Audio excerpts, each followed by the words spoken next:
बजलियो गाना फरमाइश सुन गे।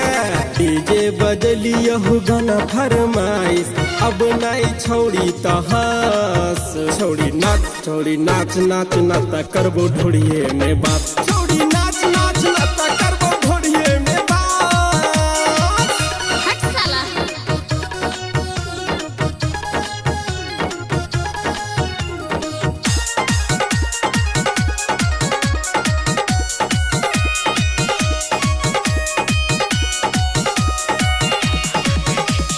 कमर हिलाई के है बिजली गिराए दही मारी के तिरछी नया नवा।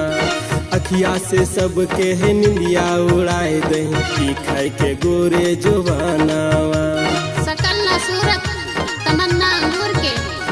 कमर हिलाई के है बिजली गिराए दही मारी के तिरछी नया नवा। अखिया से सबके है नींद उड़ाए दही की खाए के गोरे जुबानावा। मिलल छो चांस गे कर ले रोमांस गे।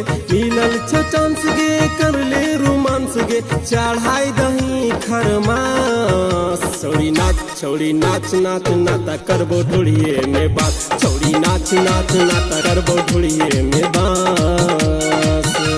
हट पागल।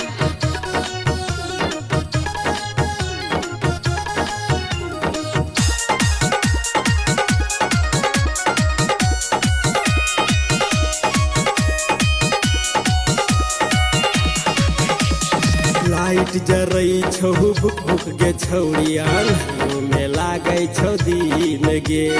दिलवा के धक धक वोल्टेज बढ़ई छौ देखी के रूप हसीन गे। तोरा में दम छो। ये गे लाइट जरई छौ भुक भुक गे छौड़ी नरियो में लागे छौ दिन गे। दिलवा के धक धक वोल्टेज बढ़ई छौ देखी के रूप हसीन गे। मौका गमैबे फिर ना भेटैतो। मौका गमैबे फिर ना भेटैतो। खुल जैतो आज तोरा साथ। छोड़ी नाच नाच नाता करबो ढोड़िए में बात। छोड़ी नाच नाच नाता करबो ढोड़िए में बात। ऊपर देखले त घायल हो गईले। भीतर देखबे त पागल हो जइबे।